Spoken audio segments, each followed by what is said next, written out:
La Belle et la Bête et la sorcière Rosa. Il était une fois un beau prince qui vivait dans un pays réputé pour ses fleurs. Ce prince avait trouvé l'amour de sa vie, Belle, après avoir passé de longues années de solitude sous l'apparence d'une bête.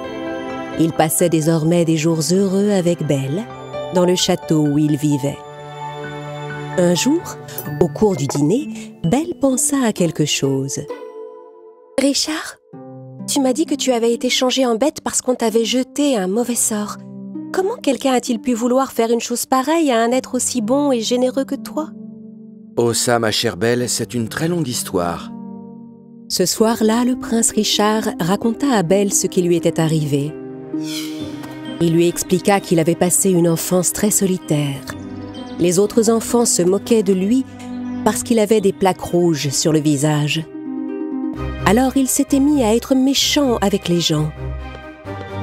Il était tellement en colère contre tout le monde que plus personne ne voulait l'approcher. Un jour, on comprit que la cause de ces plaques rouges était une réaction aux roses qu'il avait dans sa chambre. Belle était très étonnée de ce qu'il racontait, mais elle continua à écouter son récit. Aucun médecin n'a trouvé de remède contre cette réaction. Et comme je ne pouvais pas m'approcher des roses, j'ai fait interdire qu'on cultive des rosiers dans tout le pays. Mais un jour, un serviteur vint informer le prince qu'une sorcière vivait au cœur de la forêt et que son jardin était rempli de milliers de roses. En apprenant cela, le prince fut très en colère. Il décida de détruire ces roses et la sorcière qui lui avait désobéi. Il rassembla ses soldats et se dirigea vers l'endroit où vivait la sorcière. La sorcière Rosa habitait un château entouré d'un jardin plein de roses de toutes les couleurs. « Ah, Mire, pousse-toi de mon chemin. Ma beauté ne va pas tarder à se faner. Il faut vite que j'aille cueillir des roses fraîches. » En réalité, la sorcière Rosa était très laide. Son nez recouvrait presque sa bouche et son visage était couvert de verrues.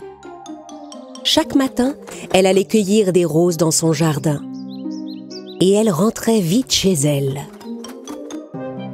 Elle écrasait les pétales de rose et en faisait une crème qu'elle mettait sur son visage. Puis elle prononçait une formule magique et elle devenait soudain très belle. Et ses cheveux rêches et emmêlés étaient lisses et soyeux. « Oh, mes chères, mes précieuses roses, qu'est-ce que je deviendrais si je ne vous avais plus ?»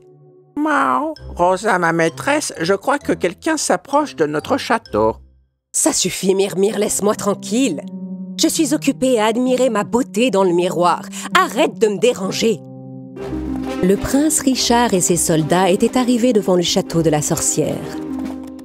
Dès qu'il fut près des roses, le prince sentit ses yeux qui commençaient à brûler. « Apportez-moi mon casque pour me protéger, dépêchez-vous !» Le prince enfila son masque de protection et un soldat alla ouvrir les grilles du château. Le prince et ses soldats entrèrent dans le jardin de roses. Le prince Richard arrachait toutes les roses sur son passage, les mains protégées par ses gants.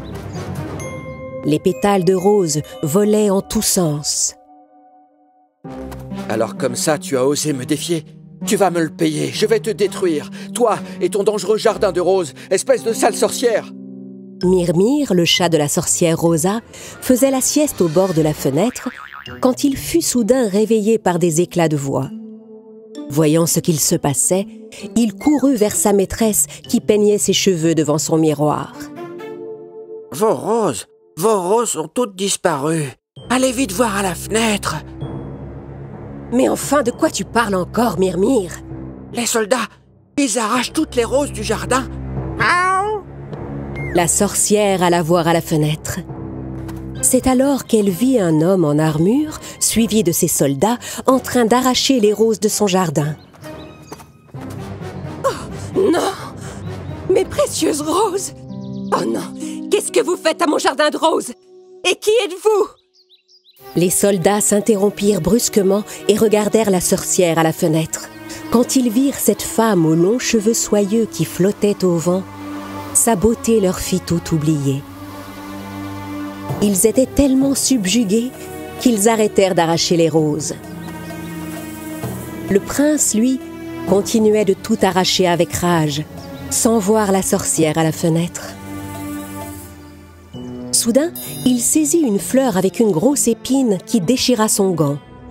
Sa main devint aussitôt rouge et commença à le démanger. Pris de panique, le prince s'enfuit en courant pour s'éloigner des roses, mais il trébucha sur les tiges et tomba par terre. Dans sa chute, il perdit son casque de protection. Oh, mon casque! Oh, mes yeux! Au secours! Aidez-moi, ma peau me brûle de partout! À cet instant, la sorcière apparut au milieu du jardin. Bouleversée, elle vit son beau parterre de roses complètement dévasté. Elle était tellement en colère à l'idée de ne plus pouvoir retrouver sa beauté que tout l'effet de sa magie disparut d'un coup et qu'elle retrouva la laideur de son vrai visage.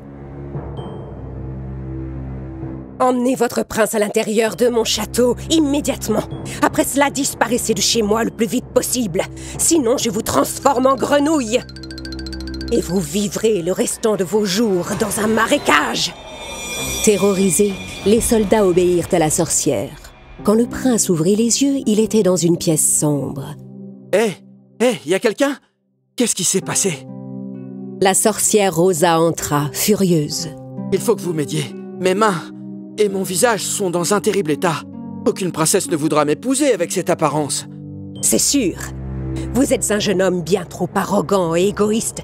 Personne ne pourra jamais vous aimer, c'est évident. Vous allez payer pour tout ce que vous avez fait.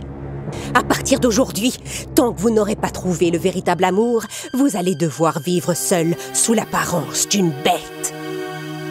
La sorcière versa une potion sur le prince et le changea en une bête effrayante. Voilà la conséquence de votre arrogance, prince prétentieux. À partir de maintenant, vous êtes à mon service. Je vous ordonne de rentrer dans votre palais où vous passerez votre vie à cultiver des roses.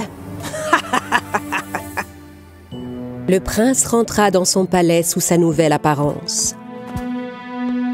En voyant arriver cette bête, tous les serviteurs du château s'enfuirent de peur. Même ses parents l'abandonnèrent. Le contact des roses ne dérangeait plus le prince Richard. Mais il vivait seul, comme une bête, dans son immense demeure.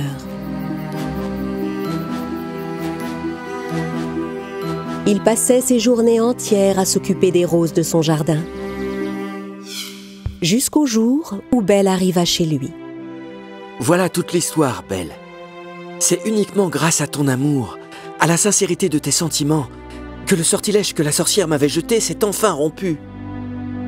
Oh, mon cher prince, c'est une histoire bien triste que tu as vécue.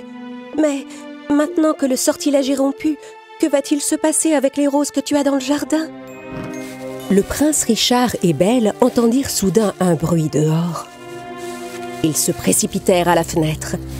Au milieu du parterre de roses, ils aperçurent une ombre dans une étrange lueur violette. Je vous préviens, ni vous ni vos roses ne vous débarrasserez jamais de moi, prince. Je vous poursuivrai jusqu'à la fin de vos jours. Le prince et Belle avaient déjà compris qu'il n'y a rien de plus précieux au monde que le véritable amour. Mais pour la sorcière Rosa, c'était une chose impossible à comprendre.